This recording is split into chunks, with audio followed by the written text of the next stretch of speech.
you hear that wind? That's a chainsaw. Oh, wait. Is there a chainsaw? What is happening over there? I don't know. I live in the Midwest. It's craziness here. God. Happy Halloween. So we start each week with one of us coming up with an idea for a character. We make heroes. We make villains. The fun show nobody gets to see. The best show happens backstage. That's kind of what we're saying, is we're inviting you in to enjoy the parts of the process that we enjoy. If anyone listening gets inspired to make something original for themselves, then we've done our job. I think that even though the whole podcast is us creating the character, it's a podcast about writing process. We forget it's a podcast and get lost in the story. Hello out there. Welcome to the second episode of the B Mega Podcast. We're really, really happy that you ventured out and were willing to let us into your ears on our second installment. I'm Adam, one of the hosts, and I'm here with my good friend Luke. Hey, Luke. Hey, Adam. How's it going? Good. Good. How you doing today? I'm fantastic. I'm happy that we both survived Halloween, the Halloween festivities. More importantly, I'm happy that we survived the creation of Tomato Hawk, our first character for the podcast. And we ended up making more than one character. Yeah, we made a bunch of characters. Tomato Hawk and with a sidekick and Gorilla Grub. That's one of the most important things about this whole process, is that those ideas come from anywhere. Like you got the idea from a book that you misread. It's really a good observation of how inspiration can come from anywhere, and any moment that you happen to really pay attention to. As long as you're paying attention, if you're open to it, you can get those ideas. And that's totally definitely where we go each week, is just being open to it and taking those ideas and running with it. And that's such a huge part of the creative process. That is, I think, an obstacle. Certainly has been an obstacle for me as a writer at times, where you have an initial idea and just being willing to take it to that next place. And you and I have, because we process so differently, we've just always sort of taken that, okay, you take this idea and I'll take this idea and we'll see what we come up with next, and then merge those things into an even better idea. Creating is something that you can apply a process to. It's something that you can do out of anything. And right. I think whether that's writing or painting or the way that you approach your, garbage can placement in front of your house, whatever right. It is that you're inspired to do. Or making a business decision. Yeah. Making a business. Yeah. Whatever it is. And that's such a wonderful message that I hope that I think you and I get to experience together with each other, and that is hopefully we're sharing with other people. That's what we want. We want people to run with the idea for the Tomato Hawk or this week's episode character, or run with your own idea. Just read a book title wrong, see a thing out in the world, have a random thought about, your laundry, say, and see where you go. Definitely. There's nothing cooler than being inspired by other creativity, Exactly. other imaginations. So. Yeah, and love that process. Love living in the imagination of your own imagination. Exactly. Enjoy living in your own imagination. Yeah. Well, I think so. I guess now we're ready for this week's character, and we'll take you first. If you're new to our B Mega Podcast, first we'll take you to last week, to the initial idea that in this case Luke had, and after that initial idea, Adam and I both took time to make our own individual origins for the character, and then we'll take those and brainstorm together and build on those ideas and see what we can inspire each other to create. Exactly, and come up with some powers, some abilities, all kinds of fun stuff, nemesis, weakness, things of that nature, and see where it goes. So we hope that you enjoy the second episode of the B Mega Podcast, and we hope to see you here again next week. So without further ado, we'll go to last week and the idea for this episode. Previously at the Mega HQ. So, Adam. Yeah, man. Have you ever wondered what happens to your socks when they get lost in your laundry? What? Like the ones that, like, just a single sock goes missing. I've always wondered what happens to those socks, because as long as I have ever done laundry, no matter how hard I look, there are socks that literally just disappear. So my character is a way to try to explain this mystery of the ages. My character's name is the Sockmonger. Mega Origin. My origin for the sockmonger, this is a person who is very tidy, very neat, particular and tidy. And the sockmonger, the person is a laundromat owner in a big city. Okay. And lives in a very neat and tidy apartment above the laundromat. The thing that makes this person the most happy is the smell of clean laundry, and has lived above the laundromat for his whole life. He has a quarter slug on a string, to for the machines, to make the machines go. So because he takes a great deal of pride in fixing all the machines himself, repairing them and keeping them in top working order. He's not a flashy dresser, but he's a very neat dresser. And except he wears very colorful socks. He believes that a person's place in life can be judged by the socks they wear. And his biggest challenge in life is improper washer and dryer usage by the customers, by the patrons at the laundromat. He's very particular about how the machines are used so that they stay in top working order. And the catalyst event that turns this quiet, tidy laundromat owner into the sockmonger is that a patron shoved a wet wad of gum in the quarter slot, and he stayed up all night cleaning the wet gum wad out of the quarter slot. And when he thought he had it all out, he put his slug in, but there was still some saliva-y gum goo in the slot, and he was electrocuted and changed forever, and shot with washer electricity, and given new and exciting powers. Mega Origin. So my origin for the Sockmonger starts with a compulsive shoe salesman. This is a very uptight, very precise, and almost OCD suffering gentleman who lives in a small apartment by himself, keeps everything very neat and tidy. Everything has to be precisely placed on shelves.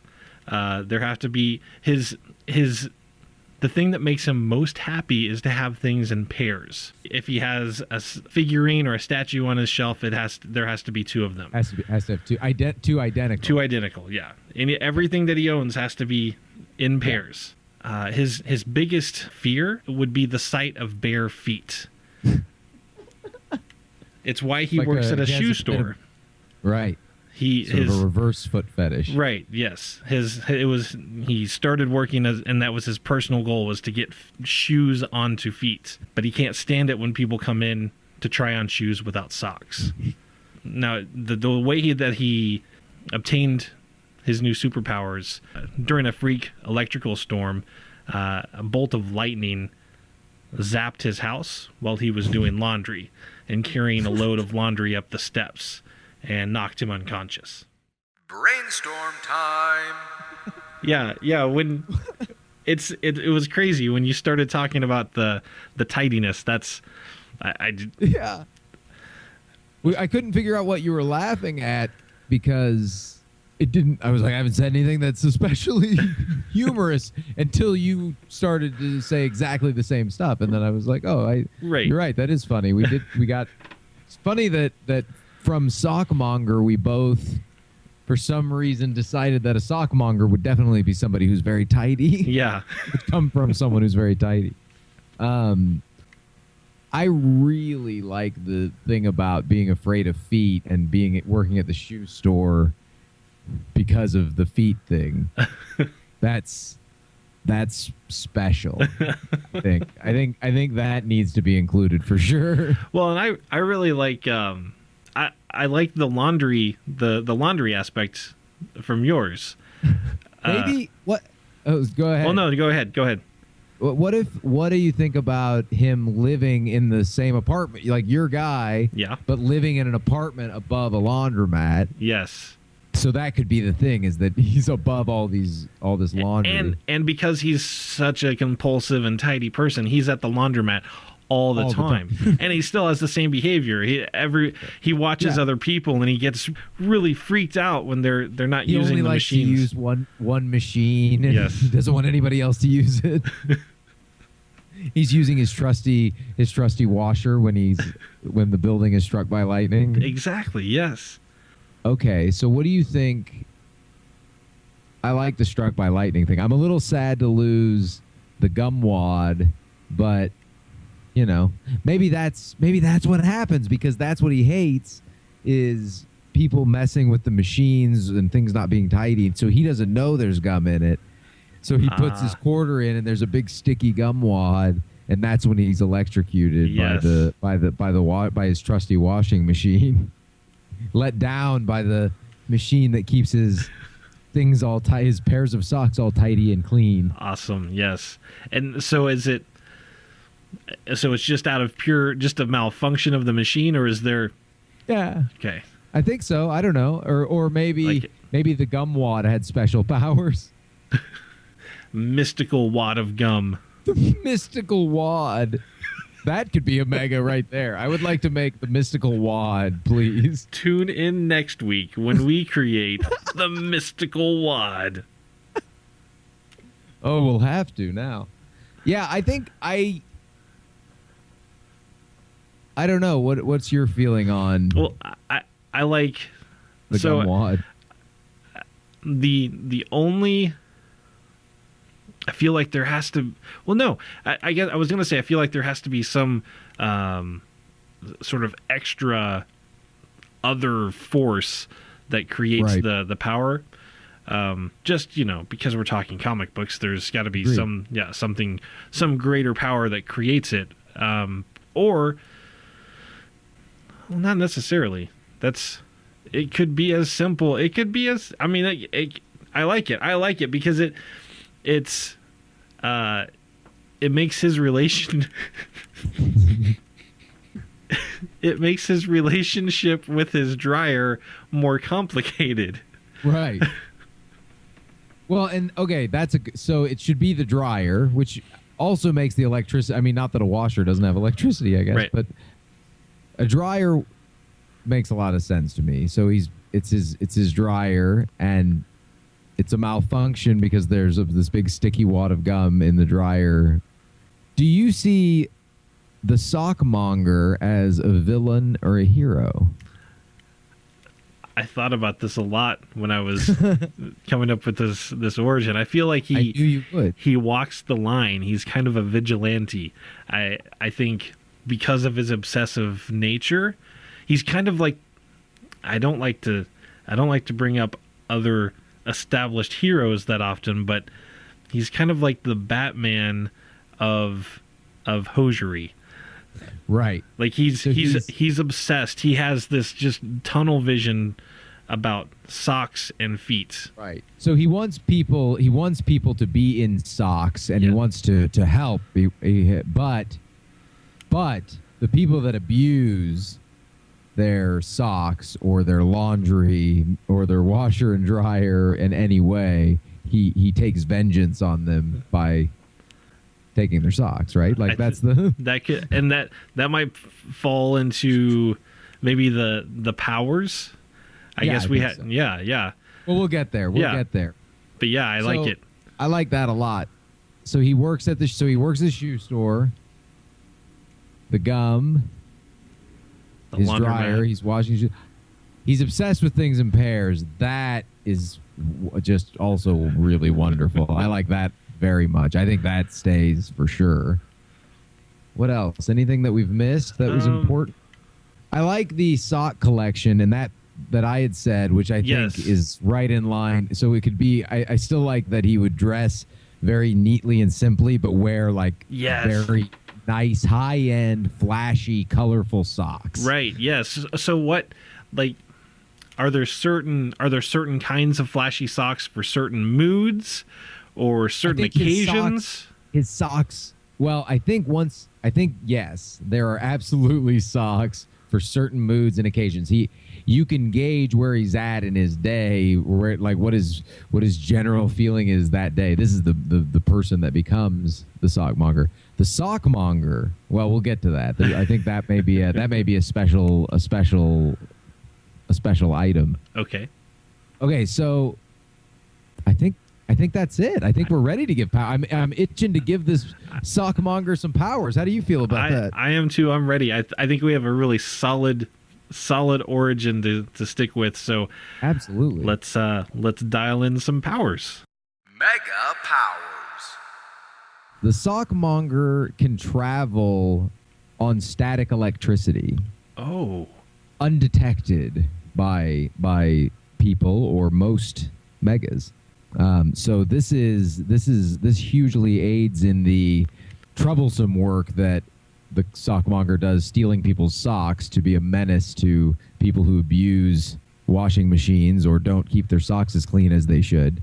But it also is when fighting the forces of evil against these things, that's also something that the sockmonger can use, traveling on static electricity. So with the static electricity, sockmonger just travels. They don't shoot any kind of static electricity or anything like that.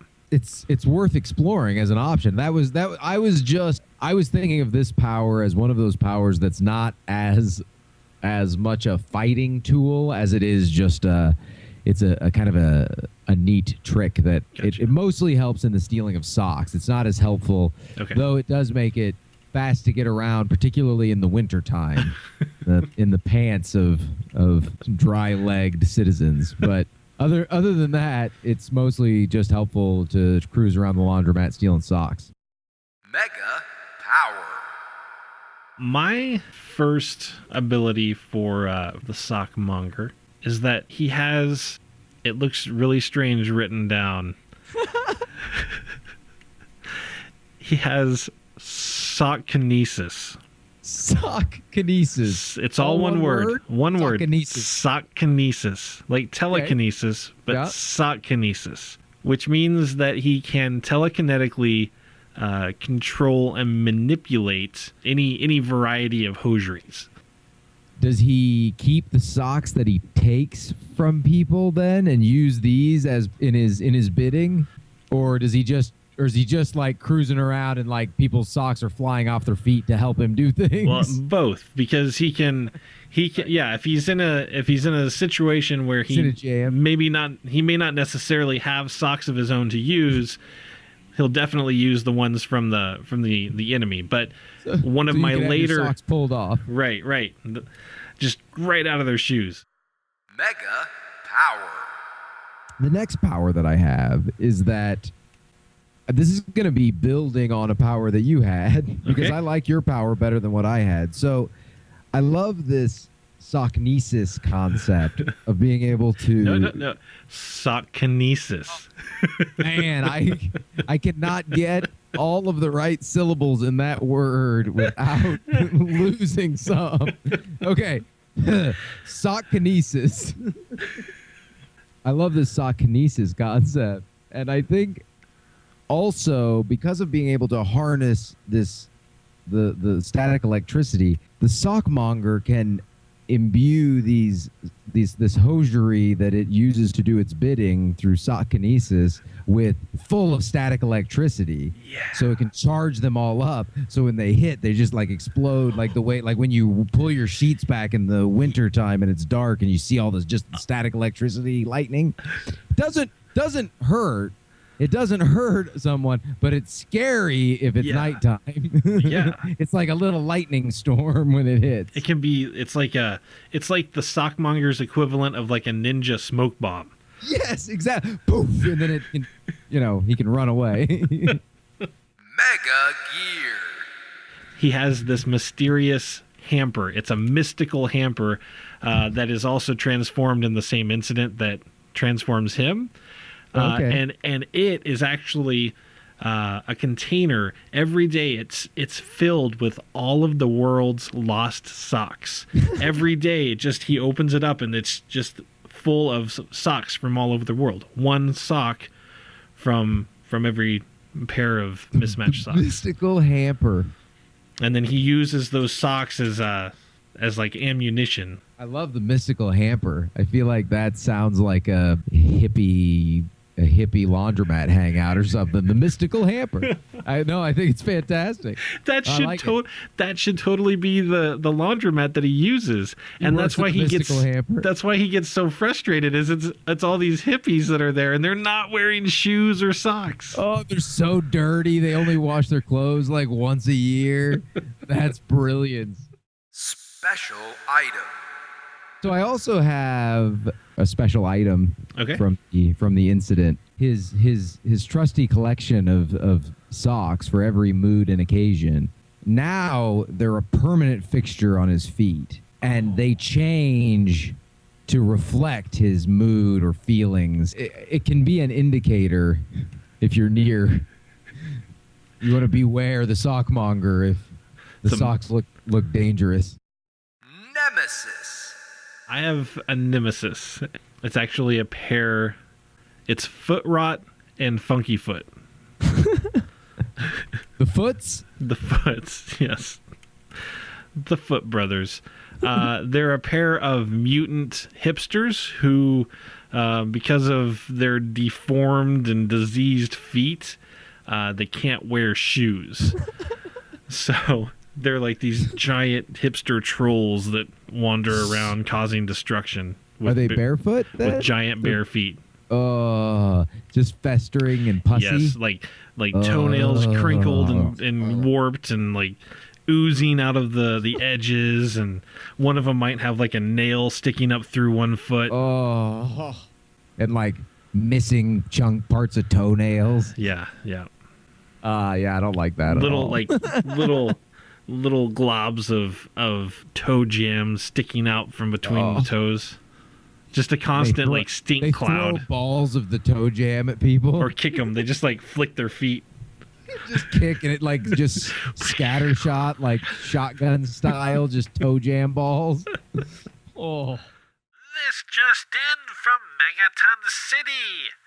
Verbose villain Lord Doomgiver flummoxed when vigilante sockmonger forces him to literally put a sock in it. Mega Origin. Milgram Starch was an obsessively tidy shoe salesman who lived in a studio apartment above the mystical hamper, where he spent much of his time doing laundry while avoiding the hippie clientele. Doing laundry was a lengthy process for Milgram because his obsessive personality dictated that he own everything in pairs. This obsession also made his employment at a shoe store especially gratifying. For Milgram, life was good as long as everything was in its place. Twice. One fateful evening, Milgram was electrified as he inserted a quarter into his favorite dryer, unaware that one of the laundromat's regular customers had stuffed a wad of gum into the coin slot only moments earlier. Socks from his load of laundry exploded from the dryer and drifted in the air before him, while his body surged with endless waves of static electricity. He quickly realized that the incident had granted him the uncanny ability of sockkinesis. In time, the mystical hamper became his personal base of operations as he took to the night in order to fight crime and put socks on bare feet. Milgram stalked the shadows, occasionally taking the form of swiftly moving static electricity to make travel more efficient. With a fear of bare feet that was nearly crippling, Milgram soon found himself at odds with the notorious Foot Rot and Funky Foot, mutated brothers with enormous bare feet covered in festering sores and corrosive toe jam. His continued crusade against exposed toes, naked heels, and misused laundry dryers led to authorities labeling him a vigilante. The rest of the world knew him as the Sockmonger. Thanks for joining us for the second episode of the B Mega Podcast. We hope that you had a good time listening while we created the Sockmonger. We certainly did. If you enjoyed it, we hope that you'll rate.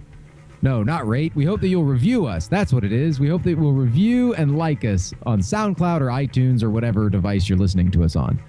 You can also find more hero shenanigans at megatoncitynews.com, which features the Daily Mega, where you can find last week's hero and villain, Tomato Hawk, and Gorilla Grub. Yeah, and we hope that you'll follow us on Twitter at Megaton City, where you can participate in the conversation. We hope that you'll share your thoughts for the Sockmonger at hashtag Sockmonger, or anything else that we're doing with the Megas. Thanks a lot. Thanks for joining us, and we hope we'll see you next time. And as always, remember to be Mega. It's almost like a natural resource for creating armor. He doesn't have to go to the local, I don't know where you get armor from, the local armament shop, the pawn shop. I don't know where you go to get that kind of stuff, and maybe he doesn't either, so he just makes armor out of ultra thick, densely knitted, static electric socks. The characters and stories in this podcast are the property of Megaton City Creations. Copyright 2015.